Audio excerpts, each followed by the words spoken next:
An unfortunate consequence of the continuing uptick in anti-Semitism, not only in Europe, not only in the UK, but also in the United States of America, is that it behooves all of us to wrap a tight definition around that concept.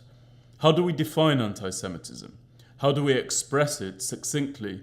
And how do we begin to talk about it in front of those willing to engage in a conversation about this dreadful, timeless phenomenon?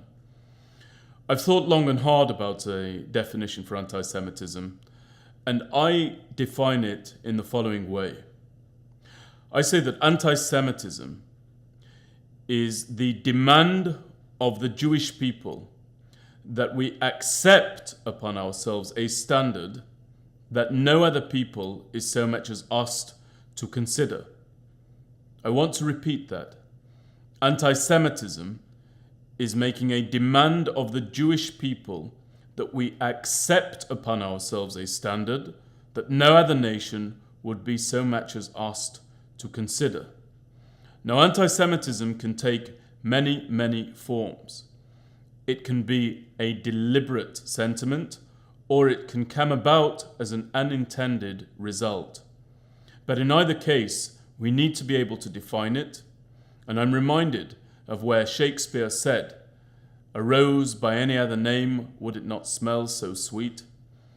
Anti-Semitism may masquerade by any number of names. A great many opponents of the Jewish people suggest that being anti-Zionist does not necessarily mean that one is anti-Semitic. I disagree with that. I think anti-Zionism is good old-fashioned anti-Semitism masquerading by a different name. But to think back to the words of Shakespeare, to we the Jewish people, it just happens to have a very, very familiar stench. We should be ready to define anti-Semitism, and we should be ready to combat it whenever it rears its head, and we should never try to differentiate between anti-Zionism and anti-Semitism, because I assure you, our enemies will never make any such distinction.